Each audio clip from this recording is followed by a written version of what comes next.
नमस्कार, आदाब, सत श्री अकाल।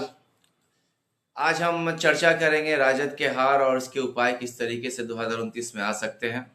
राष्ट्रीय जनता दल 2025 में जो विधानसभा में जो इनकी करारी हार हुई है, इसका कारण मैं अपने हिसाब से बताने की कोशिश करूंगा। बिहार विधानसभा चुनाव में आरजेडी यानी कि जो इनके गठबंधन के थे, इनकी एक ऐतिहासिक हार हुई है। एनडीए ने 202 सीटें को जीत करके सरकार बनाई, जबकि आरजेडी को मात्र 25 सीटें मिली। यह 2010 के बाद सबसे खराब प्रदर्शन माना जाएगा। वोट शेयर में आरजेडी लगभग 23% जो है एनडीए से बढ़त बनाई हुई है, लेकिन सीटों के मामले में बहुत कम है। मतलब वोटों का बिखराव होना और एनडीए की मजबूत एकजुटता एक कारण बताई जा सकती है। राजद के हार का मुख्य कारण, और उस पर मैं अगर चर्चा करूं, तो मेरे हिसाब से पहला जो एनडीए ने काफी जोर शोर से जो बताया, जंगल राज का मुद्दा उठाया, उससे मतलब जनता को दिग्भ्रमित भी किया, डराया भी।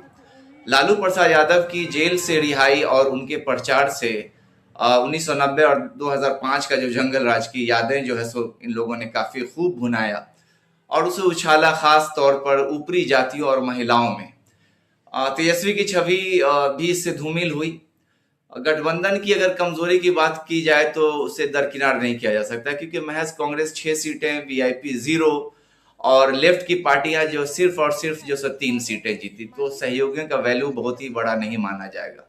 सीट शेयरिंग में 11 फ्रेंडली फाइट्स हुए, आंतरिक कलह भी रही, जिसमें मुकेश सहनी का भी डिप्टी सीएम का दावा, ये सब नुकसान पहुंचाया मिला जुला करके अगर देखा जाए तो। वोट बैंक का बंटवारा, मुस्लिम यादव एमवाई का जो एक समीकरण बेस मजबूत माना जाता रहा है राजद का, लेकिन सीमांचल में एआईएमआईएम ने मुस्लिम वोट काटे, ऐसा बोला जाता है। ईबीसी, दलित और ओबीसी में एनडीए की योजनाओं में जैसे 10,000 रुपए की स्कीम, ये भी सिंध मारी गई है, ये इससे इनकार नहीं किया जा सकता। चिराग पासवान की एलजेपी और एनडीए में लौटना जदयू को फायदा पहुंचाया इस बार, पिछले बार जो सो बहुत ही घाटा पहुंचाया था।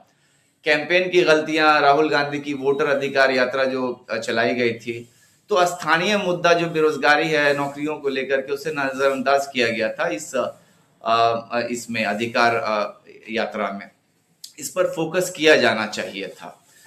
तो आरजेडी कार्यकर्ताओं की भी अगर देखा जाए तो जो जातिवादी जो बयान रहा है और गाना भी जो निकला, जैसे यादव राज, एक रिवर्स पोलराइजेशन का काम किया।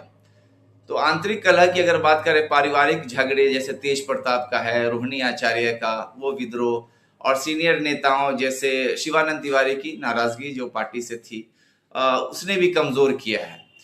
टिकट वितरण में देरी हमेशा से रहा है, पिछले 2020 में भी और इसमें भी 2025 में। जो ये जो हुआ है टिकट वितरण और 300 नामों की सूची, जो बूथ लेवल मैनेजमेंट, ये भी खेल को कुछ बिगाड़ दिया।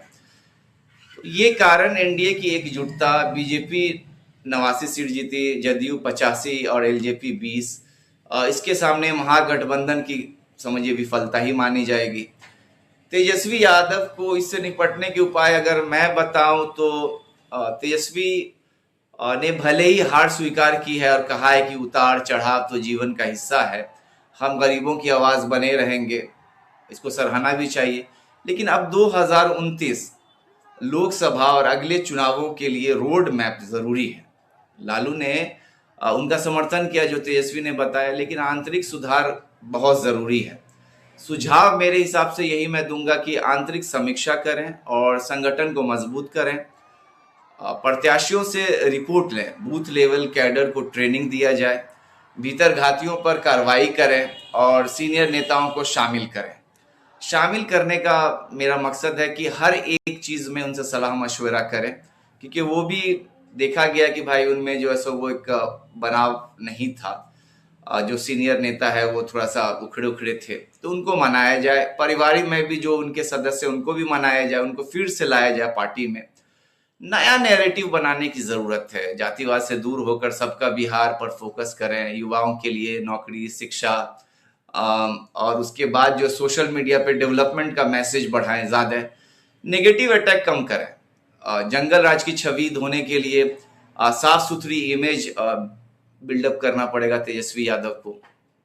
गठबंधन का भी जो है एक रीस्ट्रक्चर करें। मेरा मानना है कि भाई कांग्रेस से दूरी बना ले अभी, तो ज़्यादा बेहतर रहेगा, क्योंकि राहुल गांधी की रणनीति ने मुझे कहीं ना कहीं लगता है, या कांग्रेस की रणनीति ने नुकसान पहुंचा है। SC ST OBC इस सब का गठजोड़ करने की ज़रूरत है और फ्रेंडली फाइट से बचना ज़रूरी है। वोट बैंक का विस्तार जो है वो करना पड़ेगा। ऐसे EBC है, दलित है, महिलाओं को टारगेट करना पड़ेगा, समझाना पड़ेगा।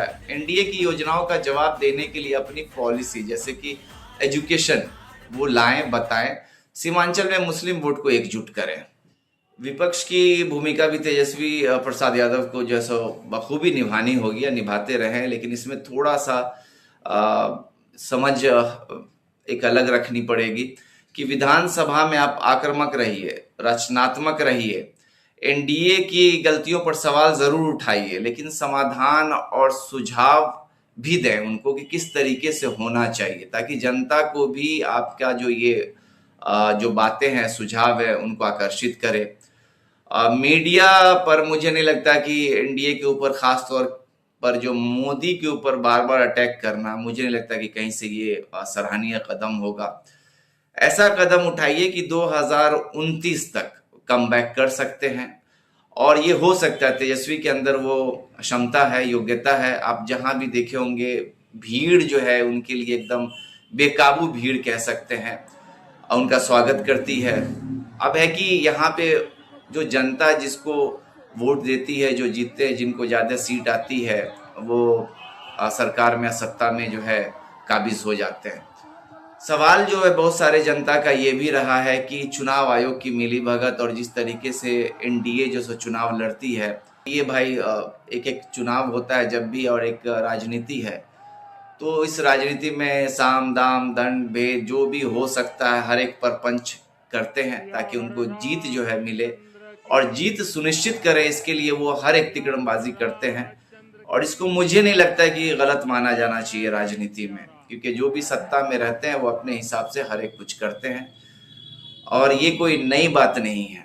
तब है कि चुनाव आयोग को भी जवाब देना चाहिए, आपको निष्पक्ष होना चाहिए, निष्पक्ष हो करके चुनाव कराना चाहिए, क्योंकि आपके ऊपर भी उंगलियां उठ रही है, और सामने आकर के जनता के सामने आप जो है विपक्ष का कोई भी जो सवाल होता है उसका आप जवाब नहीं देते हैं। तो खैर मेरे हिसाब से जो लगा कि आज जो होना चाहिए इसके ऊपर चर्चा होनी चाहिए, तेजस्वी को भी समझना चाहिए कैसे कम बैक करना और क्या क्या कमियां रही हैं उसके ऊपर जो है ध्यान केंद्रित किया जाए। अभी समय है, काफी समय है, जो बीत गई सो बात गई, अब आगे कैसे क्या कर सकते हैं, क्योंकि बहुत सारे जो ऐसे लोग हैं जो बोलते हैं, जो खुद पार्टी के जो कार्यकर्ता हैं, तो उनका भी ये मानना है कि वो मिल नहीं सकते हैं। एक VIP कल्चर बना हुआ है, जो इर्द गिर्द में तेजस्वी यादव के जो 2-4 लोग हैं उनका ही मोनोपोली चलता है। मैंने ये भी बताया कि जो वरिष्ठ पदाधिकारी हैं, बड़े नेता हैं, जो लालू जी के साथ कभी काम किए हैं, उनको भी जो है मिलाया जाए, सुझाव लिया जाए, जो नहीं किया जाता है। ऐसा लगता है कि नहीं, तेजस्वी जी का एक अलग सर्कल है, और लालू जी के साथ उठने बैठने वाले जो उस दौर के जो नेता हैं उनका मान सम्मान नहीं मिलता, तो उनके लिए एक अलग जो है सो खेमा बन गया। तो ये नहीं होनी चाहिए, ये मेरे हिसाब से। बाकी आपको ये कैसा लगा आप लोग बताइए जरूर। ये अपने हिसाब से मैंने बताया, अगर लगता है तो अपना जो सुझाव भी दे सकते हैं, और ज्यादा से ज्यादा जो है इसको जो है शेयर करने की कोशिश करें। कमेंट भी कीजिए, बताइए भी, औरों तक साझा भी कीजिए। आज के लिए बस इतना ही, फिर मैं मिलूंगा अगले वीडियो में। जय हिंद, जय बिहार।